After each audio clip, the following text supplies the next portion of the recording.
شفقت والا کام کرے، اور شفقت وہیں ہوتی ہے جہاں کوئی غلطی ہوتی ہے، درگزر وہیں ہوتا ہے جہاں کوئی کوتاہی۔ عورت اطاعت کرے، فرما برداری کرے، اس کو حکم ہے، خاوند درگزر کرے، شفقت کرے، اور کوئی کوتاہی دیکھے، کوئی غلطی دیکھے، اس پر پردہ پوشی کرنے کی کوشش کرے۔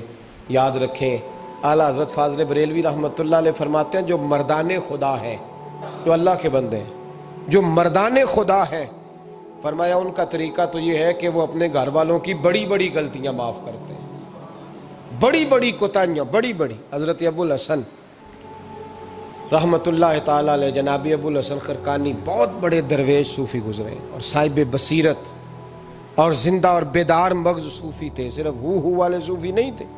ان کو خبر ہی نہیں کہ معاشرے میں میں کھٹکتا ہوں دل عالم میں کانٹے کی طرح، اور تو فقط اللہ ہو اللہ ہو اللہ ہو۔ حضرت ابو الحسن خرقانی خانقاہ بھی آباد کرتے تھے، اور معاشرے میں کبھی ظلم ہوتا تھا تو بادشاہوں کا جا کے حقہ پانی بھی بند فرما دیا کرتے تھے۔ بڑے بیدار مغز اور بیدار ذہن صوفی تھے۔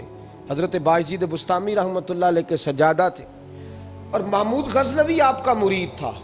اب بہت صاحب بصیرت بادشاہ ہوا ہے، وہ آپ کا خدمت گزار تو حاضر ہوتا تھا۔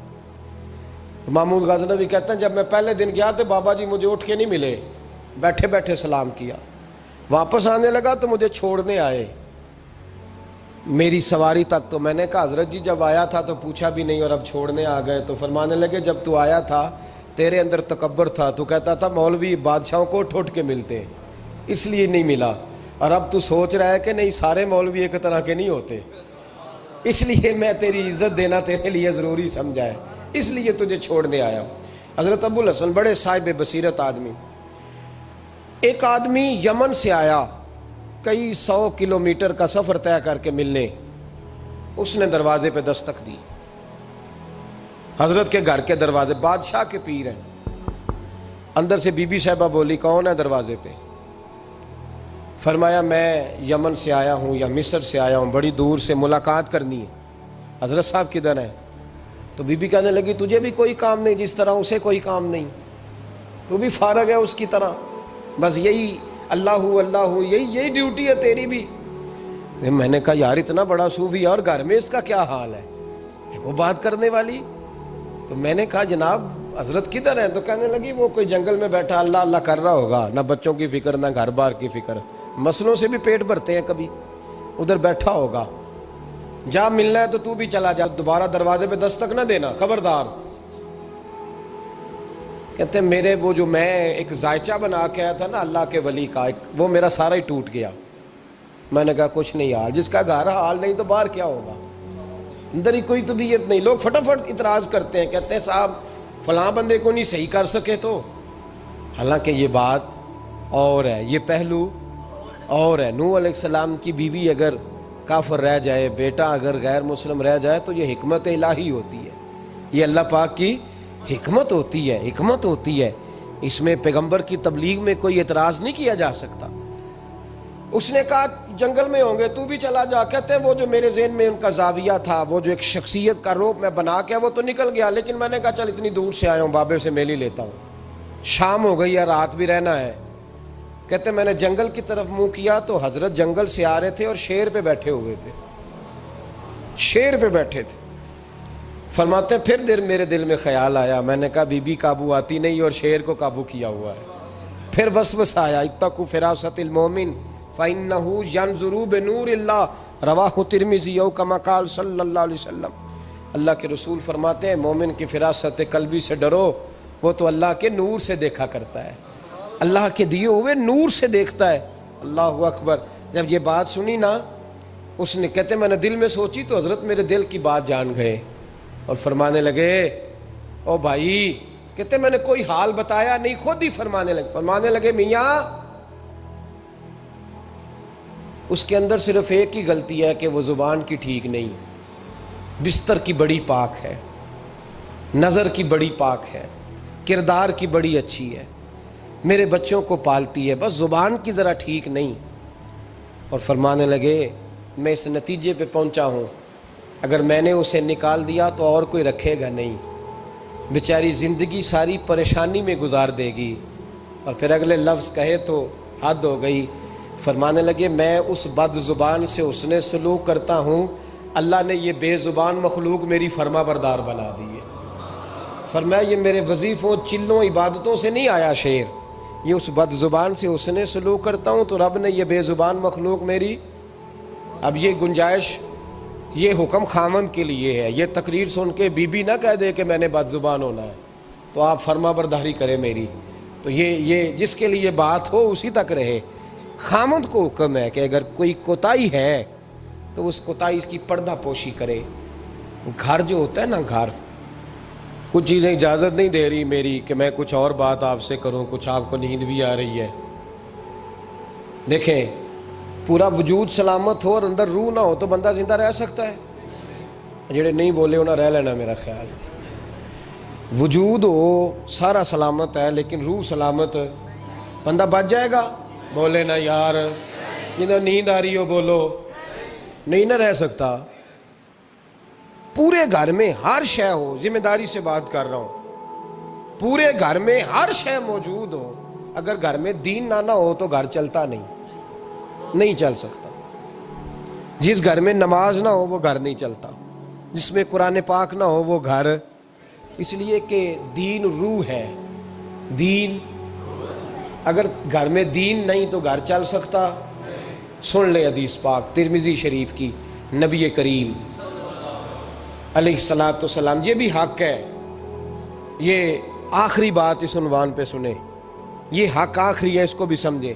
ترمذی شریف میں نبی پاک علیہ السلام نے فرمایا، دعا دی حضور نے، نبی پاک فرماتے ہیں اللہ اس بی بی کو جزائے خیر دے، اللہ اس پہ رحم فرمائے جو سویرے اپنے خامند کو نماز کے لیے جگاتی ہے اور اگر نہ اٹھے تو پانی ڈال کے جگاتی ہے، اور فرمایا اللہ اس خامند پر رحم کرے جو سویرے اپنی بیوی کو نماز کے لیے جگاتا ہے اور اگر نہ اٹھے تو پانی ڈال کے جگاتا ہے، رحم کرے۔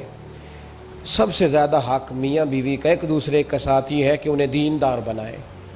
دین کی جس بات کا خامند کو پتہ ہے، اعلیٰ حضرت نے لکھا ہے کہ خامند کی ذمہ داری ہے بیوی کو تعلیم دینا، یہ اس کی ڈیوٹی ہے پردے کا پابند کرانا، اس کی ذمہ داری ہے کہ اسے قرآن و سنت کے جو احکام پتہ ہے اپنی بیوی کو سکھائے، اس کو بتلائے، اس کو سمجھائے، ذمہ داری ہے اس کی۔ فرمایا اللہ اس پہ رحم کرے، ذمہ داری ہے، ایک دوسرے کو مذہب سے آشنا کریں، پیار کے ساتھ محبت کے ساتھ قائل کریں۔ خامند بڑی باتوں میں روٹھ جاتا ہے، اگر کبھی اس بات پہ بھی روٹھ جائے کہ آج نہیں روٹی کھانی تیرے ہاتھ کی، انہیں نماز ہی نہیں پڑھی تو آج نہیں میں نے تیرے ساتھ کوئی بات کرنی اس لیے کہ تیری آواز گلی میں نے سنائی دی ہے مجھے، تو خامند کو چاہیے کہ اسے دینداری سکھائے۔ عورت کو بھی چاہیے کہ وہ کہے صاحب تھوڑی روٹی کھا لینی ہے لیکن مہربانی کریں حلال رزق لے کے آئیں، مجھے زیادہ کپڑوں کی ضرورت نہیں، میں پرانے پہ گزارا کر لوں گی لیکن میرے بچوں کے حلق سے ہرا نہیں گزرنا چاہیے کہ دینداری ایک دوسرے کو سکھائیں، ایک دوسرے کو۔ حضرت سلطان باہو کا نام تو سنا ہوگا آپ حضرات نے، الحمدللہ کافی لوگوں نے سنا ہوگا۔ حضرت سلطان باہو رحمۃ اللہ علیہ کے جو والد تھے ان کا نام تھا حضرت بازید، جاگیردار تھے، دنیا دار تھے، بہت بڑے مالدار تھے۔ فرماتے مذہب کی طرف میرا رجحان نہیں تھا، چوتھی شادی کی بی بی راستی کے ساتھ۔ بی بی صاحبہ بڑی نیک تھی، بی بی صاحبہ کہتی ہیں میرا دل کرتا تھا میرا خامد بھی نمازی ہو جائے، اور عام دنیا دار نہیں تھے، 7 جاگیروں کے مالک تھے۔ بڑا مشکل ہوتا ہے، پیران نظام کے آستانوں پہ غریب لوگ رہ گئے ہیں، جڑا 4 جماعتاں پڑھ جائے یا پیسے آ جائیں انہوں نے تو کسی پیر دی لوڑ ہی کوئی نہیں، اور اگر بندہ مالدار ہو تو کئی پیر ہو دے آپ مرید ہوندے نے، وہ کہتے ہیں مینوں آپ کنے پیر سلوٹ کر دیں۔ ایک صاحب نے میری ایک دفعہ افطاری کی تو کہنے لگے آپ کی افطاری ہے، اس جگہ ایک اجتماع سے میں نے بیان بھی کرنا تھا، تو واپسی پہ ان کے ہاں انہوں نے مجھے فوٹویں دکھانی شروع کر دی۔ اب یہ بھی ایک مسئلہ ہے نا، کیا کہتے ہیں اس کو، سیلفی جی، بڑے بڑے سیانے بندے ساری دیہڑی یہی کام کر دے رہے ہیں اور کم ہی کوئی نہیں سرے، تو وہ مجھے تصویریں دکھانے لگے، اے پیر صاحب دی بھی میں دعوت کیتی، اے پیر صاحب دی بھی میں دعوت کیتی، اے پیر صاحب دی بھی میں دعوت کیتی، اے پیر صاحب دی بھی میں دعوت، 14-15 پیر مجھے گنوا دیے۔ تو کھانے تو بعد مینوں کہنے لگے کہ تسی دوبارہ کدو آؤ گے؟ میں کہا جدو تسی 200 بندے نو میرا بھی نام دس لو گے ادو آ جاؤں گے۔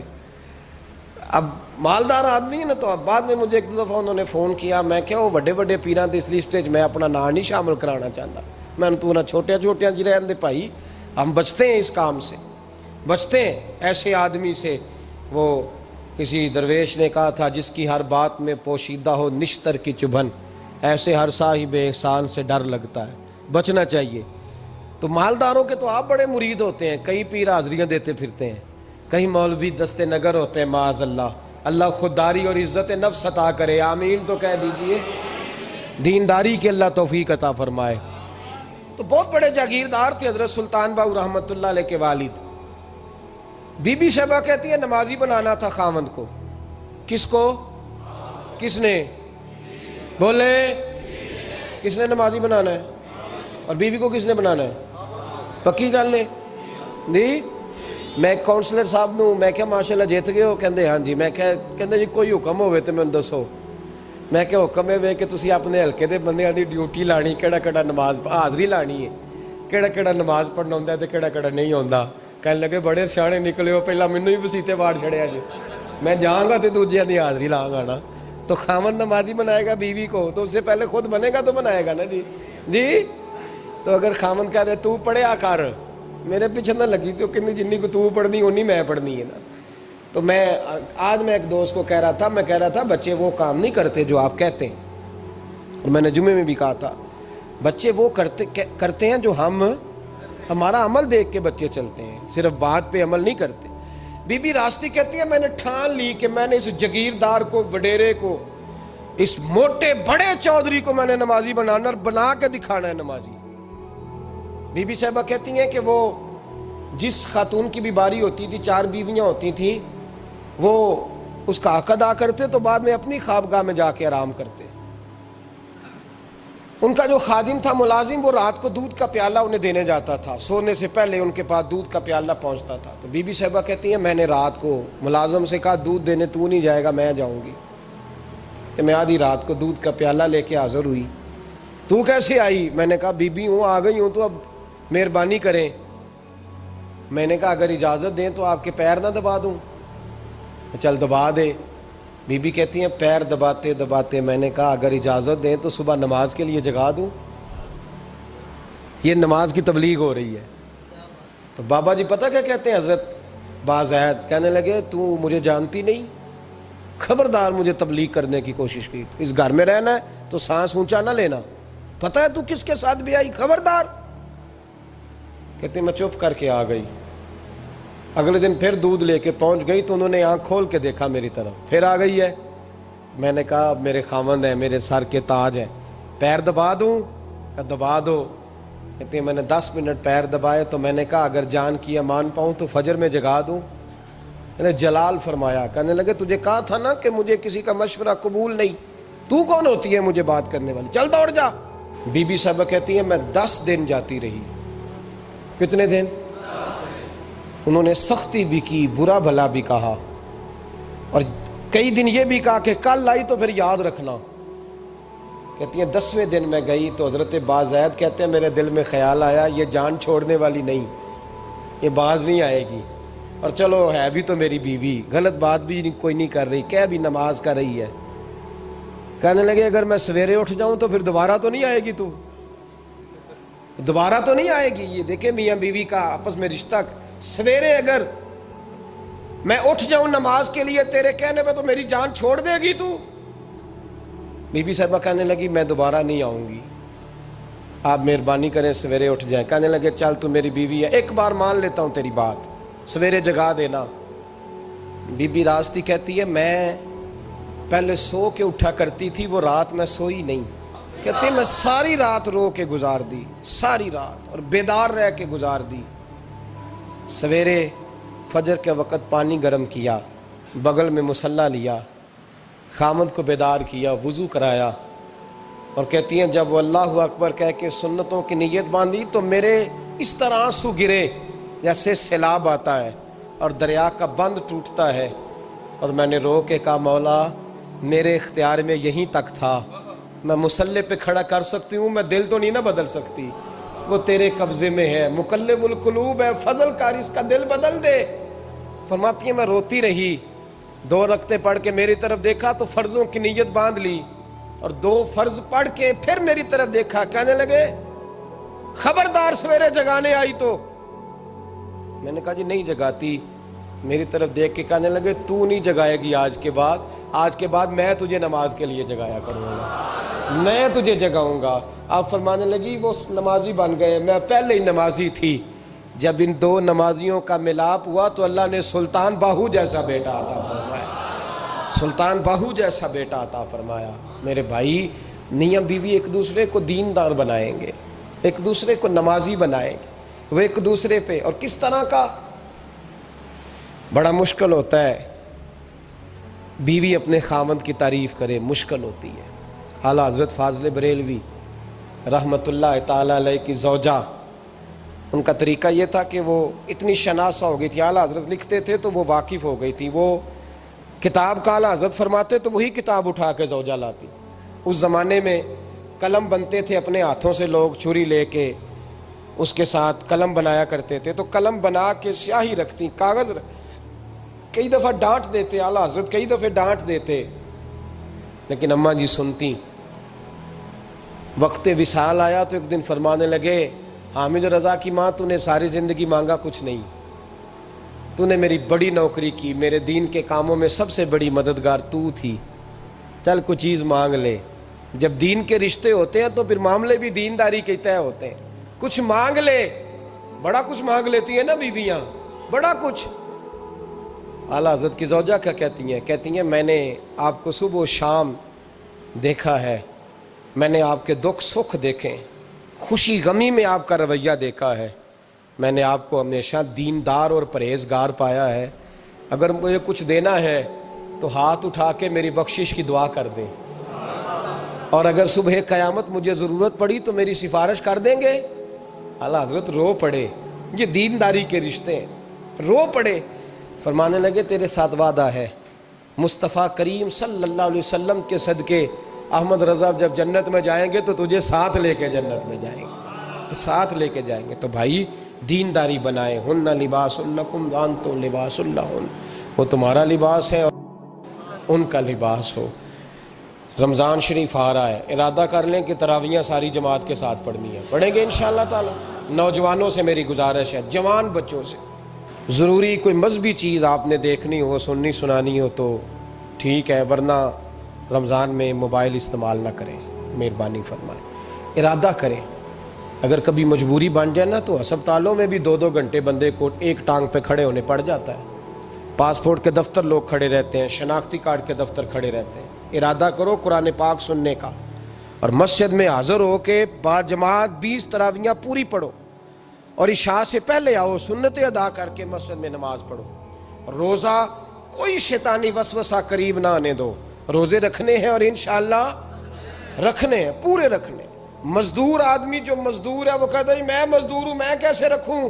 اور خدا کے بندے، رب تعالیٰ نے تیرے اوپر فرض کیے ہیں، وہ کہتا ہے میں وہ چیز فرض کرتا ہی نہیں جو تو اٹھا نہ سکے، اس کو پتا تھا ہم رکھ لیں گے تبھی فرض کیے نا، اور مزدور کو تو اللہ اجر بھی زیادہ عطا کرتا ہے، کسی وسوسے پہ نہ لگے۔ اور قرآن، یہ 2 باتیں ہو گئی، روزہ اور تراویح، اور تیسرا دن کے 2 حصے کریں، جو وقت بچ جائے اس کے 2 حصے کریں، آدھے حصے میں قرآن پاک پڑھنا ہے اور آدھے حصے میں درود و سلام پڑھنا ہے، یہ وظیفے پکے کر لیں۔ اور جو لوگ غریبوں کی مدد کرتے ہیں، مسکینوں کی، یتیموں کی، ان سے میری گزارش ہے کہ وہ مہربانی کریں تو 1 رمضان کو لوگوں کے ساتھ تعاون کریں۔ کس تاریخ کو جی؟ بولے قاری صاحب نے سوٹ کدن دین دے ہو جی، تاکہ کوئی درزی سی کے نہ دے وے، ایک ادھر پان آنا لے وے سوٹ، مولوی بھی نواں، یہ ساڈا مولوی یہ تے پرانے دی چنگا لگتا ہے، اور پہلے دے میاں یہ کام بھی پہلے کریں تاکہ وہ سلا لیں اور سلا کے پہن لیں۔ میری باتوں کی سمجھ آ رہی ہے آپ حضرات کو؟ غریب کے ساتھ، مسکین کے ساتھ، جس کے ساتھ بھی کوئی تعاون کرنا ہے وہ پہلے کریں، پہلے اپنے بچوں کو کپڑے بعد میں اور غریبوں کے بچوں کو پہلے، تاکہ وہ شریک ہو، رمضان میں شریک ہو، کسی کو سودا پہلے دیں، جو پہلے کرنے کے کام ہیں ان کو پہلے کریں، مہربانی فرمائیں۔ رمضان کی نیت کریں، ارادہ کریں، اپنے اندر ذوق پیدا کریں۔ میں نے اپنے دوستوں کو کل سبق دیا ہے کہ کام مجبوری سے بھی ہو جاتا ہے اور شوق سے بھی لیکن مجبوری سے کرنے سے مزہ نہیں آتا، شوق سے کریں تو مزہ ہی آ جاتا ہے، مزہ نہیں مزہ ہی آ جاتا ہے۔ تو کام کریں گے، لطف آئے گا آپ کو روزے رکھنے کا، عبادت کرنے کا، لیکن لطف کے ساتھ کریں اپنے